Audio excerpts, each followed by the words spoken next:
नमस्कार मित्रांनो, परत एकदा स्वागत आहे आपलं क्वालिटी एज्युकेशनमध्ये. हे आपलं या सीरीजचं चौथं म्हणजे 4th लेक्चर आहे. आपण सक्सेसफुली फर्स्ट युनिट कंप्लीट केलेलं आहे आणि त्यालाच असलेली जी एक्सरसाइज आहे, त्यावरील बेसिस जे क्वेशन्स आहेत, ते या स्लाइडमध्ये आपण डिस्कस करणार आहोत. तर बघा, यामध्ये सगळ्यात पहिला क्वेशन आहे, place a tick mark against right mark against the correct option. म्हणजे खाली तुम्हाला मल्टिपल चॉईस सारखे काही ऑप्शन्स दिले आहे. तिच्यातलं करेक्ट ऑप्शन तुम्हाला काय करायचंय? चूज करायचंय. तर पहिला क्वेशन आहे, what term is used for the imaginary east west horizontal lines on the अर्थ? बघा, जी हॉरिझॉन्टल ईस्ट वेस्ट अशा ज्या लाईन्स असतात, ह्या इथे या डायग्राम मध्ये तर ह्या चुकीचं आहे, कारण ह्या लाईन्स अशा पॅरलल एकदम स्ट्रेट असतात एकमेकांना. तर ह्या ज्या लाईन्स आहे, यांना आपण काय म्हणतो? यांना आपण म्हणतो पॅरलल्स. ठीक आहे, पॅरलल्स किंवा लॅटिट्यूड. आणि त्यानंतर सेकंड क्वेश्चन आहे, what is the shape of the meridians? तर तुम्हाला माहितच आहे की मेरिडियन काय असतं माहिती आहे का? हा जो नॉर्थ पोल आहे, ठीक आहे, किंवा हा जो साऊथ पोल आहे, हे इथे काय झालेलं असतं, त्या इथे ते कन्व्हर्ज झालेले असतात आणि ह्या इक्वेटर वरती त्यांचं जे डिस्टन्स असतं ते मॅक्झिमम असतं. त्यामुळे त्यांचा जो शेप फॉर्म होतो तो कसा फॉर्म होतो? तो असा इक्वेटोरियल शेप फॉर्म होतो. ठीक आहे. तर याचा आन्सर काय येणार? Semi circular. म्हणजे हा जो शेप आहे हा कसा फॉर्म होतो? हा सेमी सर्क्युलर फॉर्म होतो. ठीक आहे. देन 3 नंबरचा क्वेश्चन आहे, what do the parallels of latitude and meridians of longitude together form on the globe? तर ही मित्रांनो सरळ सरळ जे ग्रॅटिक्यूल आहे ना, ह्या ग्रॅटिक्यूलची ती काय डेफिनेशन आहे. कारण ग्रॅटिक्यूल काय असतं? हे एक प्रकारचं नेट आहे. ते कशापासून बनलेलं असतं?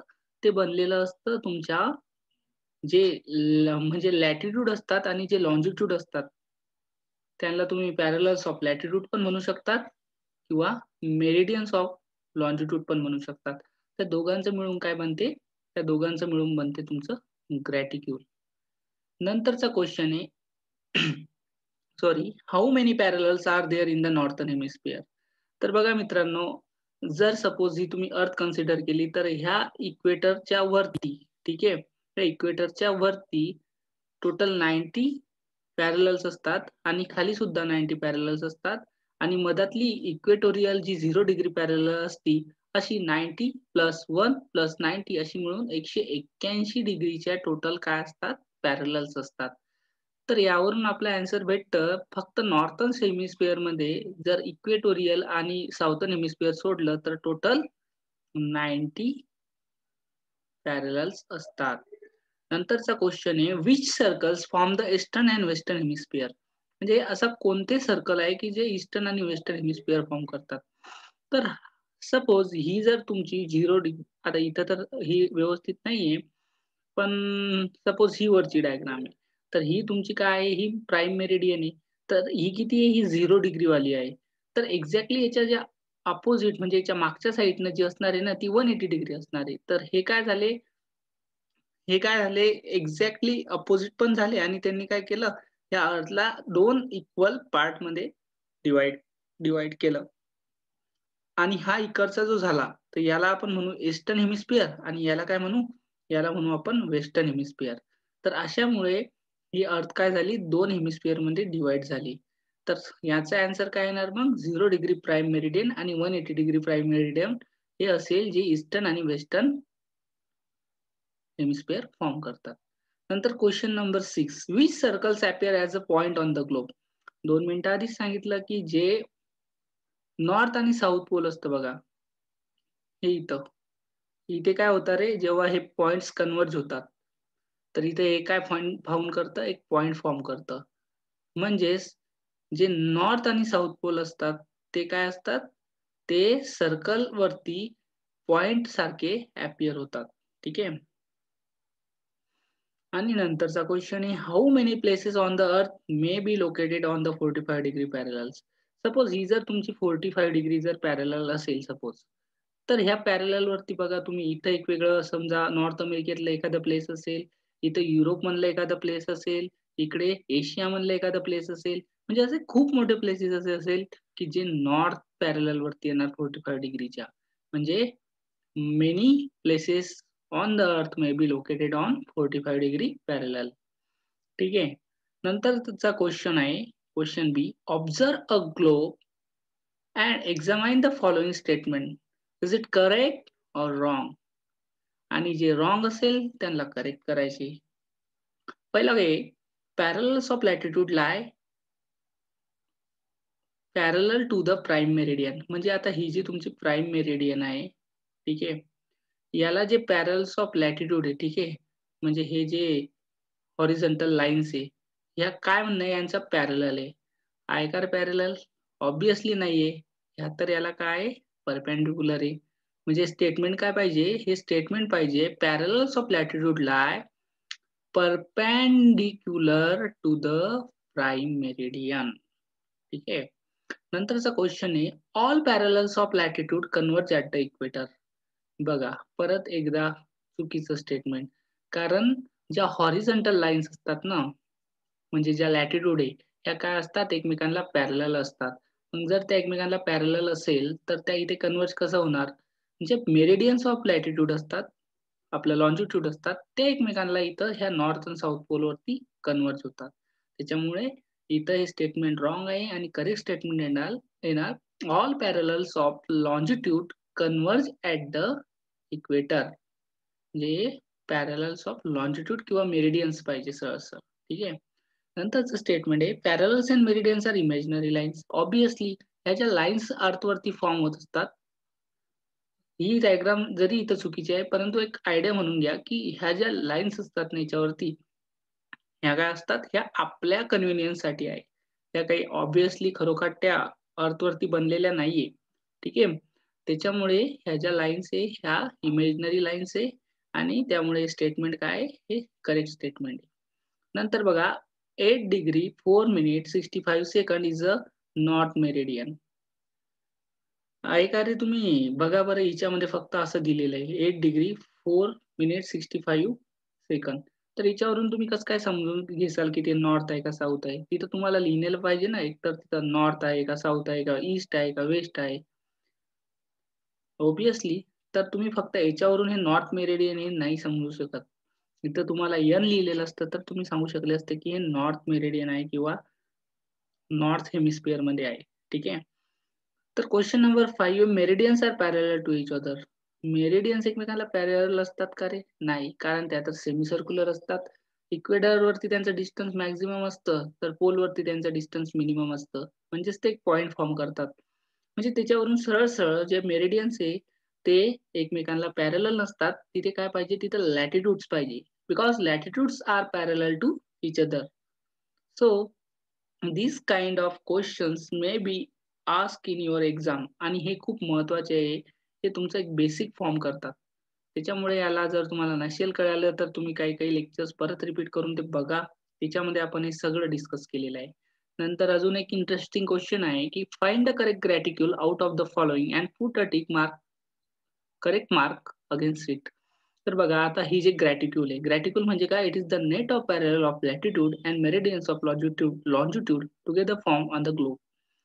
तर बघा, आता हिच्यामध्ये जे लॅटिट्यूड असतात ते काय असतात? ते पॅरलल असतात एकमेकांना. इथं तुम्हाला दिसतं ते का पॅरलल? ऑब्व्हियसली नाहीये. हे पण सेमी सर्क्युलर दाखवलेले आहे. त्यामुळे ही जी फिगर आहे ही काय आहे? ही रॉंग फिगर आहे. ठीक आहे. ही एक रॉंग फिगर आहे. आणि समोरचा क्वेश्चन हे बघा, इथं चाळणीसारखं फॉर्म केलेलं आहे. पॅरलल आणि परपेंडिक्युलर लाईन एकमेकांना. तर ह्या ज्या आहे ना, हे अशा प्रकारचं ग्रॅटिक्यूल असतं का रे? ही तर चाळणी झाली. त्यामुळे हे पण रॉंग. नंतर बघा हे. तर इथं पण बघा यांनी उलटं काय इथं पण चुकवलेलं आहे. इथं पण ज्या पॅरलल्स ऑफ लॅटिट्यूड आहेत त्या एकमेकांना पॅरलल नाहीये. त्यामुळे ही फिगर पण काय आहे? ही पण रॉंग आहे. ठीक आहे. आणि देन दिस इज अल्सो यांनी काय केलेलं आहे? यांनी उलटं केलेलं आहे. जे लॉन्जिट्यूड असतात त्यांना सेमी सर्क्युलर काढायचं तर लॅटिट्यूड काढले आणि लॅटिट्यूडच्या ऐवजी लॉन्जिट्यूड काढले. म्हणजे उलटं करून ठेवलेलं आहे. त्यामुळे ही पण फिगर काय? रॉंग आहे. नंतर हे बघा, हा जो क्वेश्चन आहे आन्सर द फॉलोइंग. तर बघा, हे जे क्वेश्चन्स आहे ना हे डिस्क्रिप्टिव्ह आहे. How will you express the latitude and longitude of the north pole. तर हे क्वेश्चनचे आन्सर सगळे आहे ना तुम्ही ह्या बुकमध्ये म्हणजे जर तुम्ही लेसन व्यवस्थित रीड केला तर तुम्हाला भेटून जाणार. तर तुम्ही ह्या क्वेशनला स्वतः अटेम्प्ट करायचं आहे. ठीक आहे. आणि जर कोणाला इन केस काही प्रॉब्लेम आला तर तुम्ही मला कमेंट बॉक्समध्ये खाली सांगा. मी तुमचा प्रॉब्लेम सॉर्ट आउट करेल. ठीक आहे. आणि नंतरचा एक ई नंबरचा क्वेशन आहे. Complete the following table. आता बघा इथं जे कॉलम आहे त्याच्यामध्ये कॅरेक्टरिस्टिक्स दिलेले आहे. एकामध्ये पॅरलल्स ऑफ लॅटिट्यूड विषयी बोललेलं आहे आणि एकामध्ये मेरिडियन्स ऑफ लॉन्जिट्यूड विषयी बोललेलं आहे. तर जे पॅरलल्स ऑफ लॅटिट्यूड आहे म्हणजे हे जे कॅरेक्टरिस्टिक्स आहे त्याचा शेप कसा आहे म्हणजे ज्याचं जे पॅरलल्स ऑफ लॅटिट्यूड त्याचा शेप कसा असतो. तर जे लॅटिट्यूड असतात ते काय असतात एकदम एक्झॅक्टली स्ट्रेट असतात, राइट? आणि ते काय असतात एकमेकांना पॅरलल असतात. पण हे जे मेरिडियन्स ऑफ लॉन्जिट्यूड काय असतात रे ते कर्व्ह नेचरचे असतात आणि ते काय असतात सेमी सर्क्युलर असतात. ठीक आहे.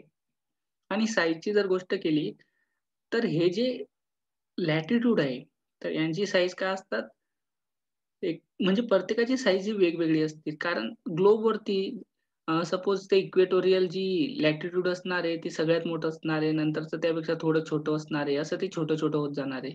म्हणजे त्यांची जी साईज आहे, ती काय असणार आहे, डिफरंट पण असणार आहे, जरी ते पॅरलल असले. पण जे मेरिडियन्स आहे, ठीक आहे, लॉन्जिट्यूड जे आहे ना, ते काय असतात तर त्यांची सगळ्यांची साईज काय असते, ती सेम असते. म्हणजे ते काय असतात, ते एका पॉइंटवरती कन्व्हर्ट झालेले असतात. त्यामुळे त्यांची जी साईज आहे, ती काय असते, सेम असते. आणि राहिली डिस्टन्स. तर बघा, की जे मेरिडियन्स आहे, ओके. म्हणजे जे लॅटिट्यूड आहे, त्यांचं जे डिस्टन्स आहे, एकमेकांच्या मधलं जे डिस्टन्स असतं, ते सेम असतं थ्रूआउट. कारण ते एकमेकांना काय असतात, पॅरलल असतात. तुम्ही नॉर्थर्न हेमिस्फिअरकडे जा, ओके. किंवा साउथर्न हेमिस्फिअरकडे जा, त्यांच्यामधलं जे डिस्टन्स आहे, ते सेम असतात. पण जे मेरिडियन्स ऑफ लॉन्जिट्यूड आहे, त्यांच्यामधलं जे डिस्टन्स आहे 2 मेरिडियनचं, हे इक्वेटरवरती काय असतं रे, मॅक्सिमम असते. ठीक आहे. पण जेव्हा जसे-जसे तुम्ही इकडे नॉर्थर्न हेमिस्फिअरकडे जाणार आणि साउथर्न हेमिस्फिअरकडे जाणार, तर त्यांचा डिस्टन्स काय होतं पोलकडे जाता-जाता ते डिक्रीज होतं आणि एक पॉइंट असा आहे तो पोल्सवरती की ते डायरेक्ट 0 होऊन जातं. म्हणजे सरळ-सरळ पॅरलल्स ऑफ लॅटिट्यूड म्हणजे जे डिस्टन्स असतं ते सेम असतं throughout the latitude, but the distance between 2 meridians is maximum at the equator and minimum on the pole. तर अशा प्रकारे ही एकदम ईझी एक्सरसाइज आहे मित्रांनो. तर अजून इथं बघा काही वेबसाईट्स दिलेल्या आहेत. तुम्ही वेबसाईटला रेफर करू शकता. इथे तुम्हाला काही ॲडिशनल नॉलेज जर पाहिजे असेल, तर तिच्यावरती तुम्ही जाऊन याच्याविषयी सर्च करू शकतात. आणि जिओग्राफी हा एक खूप इंटरेस्टिंग सब्जेक्ट आहे. याला तुम्ही नक्कीच अभ्यास करा. याला निग्लेक्ट करू नका. ठीक आहे. तर आय होप तुम्हाला तुमचे पॉइंट्स क्लिअर झाले असेल. याच्या व्यतिरिक्त जर तुम्हाला काही डाउट असेल, तर तुम्ही कमेंट बॉक्समध्ये मला विचारू शकता. ठीक आहे. आपण लवकरात लवकर आता नेक्स्ट चॅप्टरकडे वळूया आणि नक्कीच लवकरात लवकर तुम्हाला नेक्स्ट चॅप्टरचा व्हिडिओज मिळतील. तर धन्यवाद मित्रांनो. आपण परत भेटूया एकदा पुढच्या नेक्स्ट लेक्चरमध्ये. या व्हिडिओला व्यवस्थितपणे बघा, याच्या नोट्स बनवा आणि याचे ॲन्सर्स लिहिल्यानंतर याला व्यवस्थित चॅप्टरला एकदा रिवाईज करा. आणि हा व्हिडिओ आवडला असेल तर तुम्ही या व्हिडिओला लाईक करू शकता. चॅनलला सबस्क्राईब करून तुमच्या मित्रांपर्यंत याला शेअर करू शकता. ठीक आहे. Thank you. Have a great day all.